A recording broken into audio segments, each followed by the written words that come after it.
Moi, j'ai subi une prédation en 2003 par des chiens qui m'ont mis 35 brebis au tapis. Donc, je sais ce que c'est la prédation et cette effroyable scène de brebis tuées, éventrées, souffrantes. Et je me dis comment je vais pouvoir avancer. Voilà, la famille, alors, qui sont un peu collants au départ, et vous les poussez s'il faut. Oh. Simba, Naï, allez, venez là les chiens. Naï, Bonne, allez, chut, Simba, Nanaï. Donc là c'est la bergerie principale.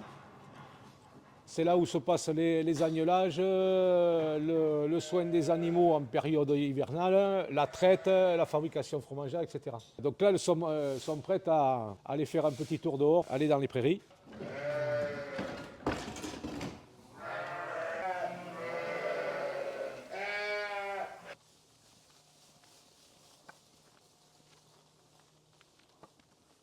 Avec un ami agronome, nous sommes au sein d'une association qui s'appelle le CIVAM PPML. C'est une association d'agriculteurs.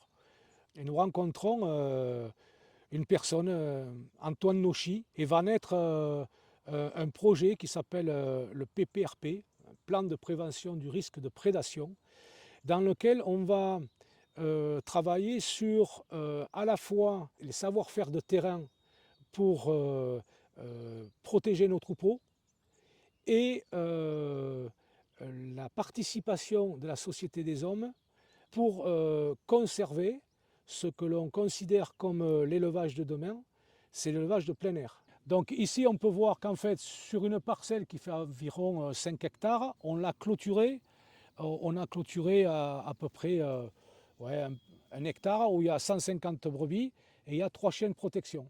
J'en vois une qui ronfle là. On va dire qu'elles n'assurent pas la protection, mais peut-être qu'elles ont senti qu'il n'y avait rien à craindre pour l'instant. Il y en a une autre qui ronfle là-bas, mais je pense qu'elle a les yeux ouverts, elle est en train de regarder. Et puis l'autre, tout à l'heure, il était vers le haut, à l'ombre, là-bas, au milieu du lot de brebis, il doit toujours y être.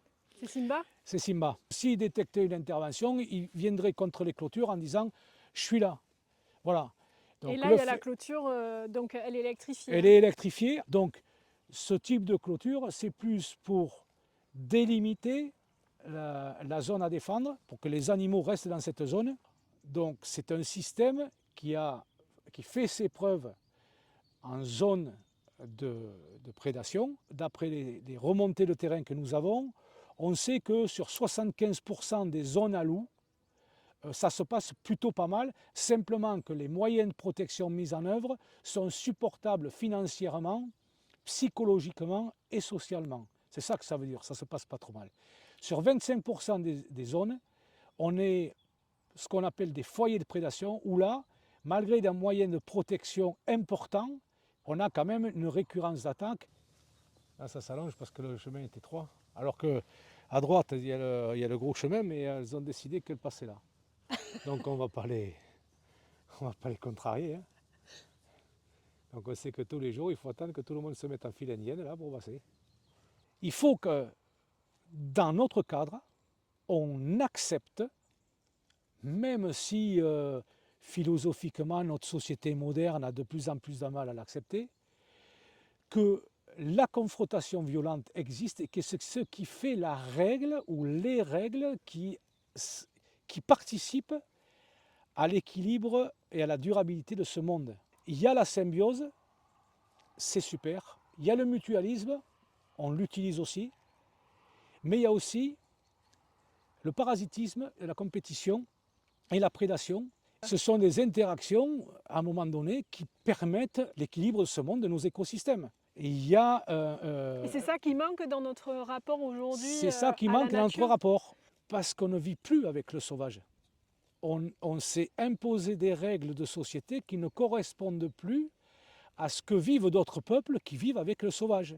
Et qui ont d'ailleurs des rapports aux vivants qui sont complètement différents. Nous, on a un rapport vertical. Ces peuples-là, qui vivent toujours au contact du sauvage, ils regardent le monde de manière horizontale. Ils sont animaux au milieu des animaux.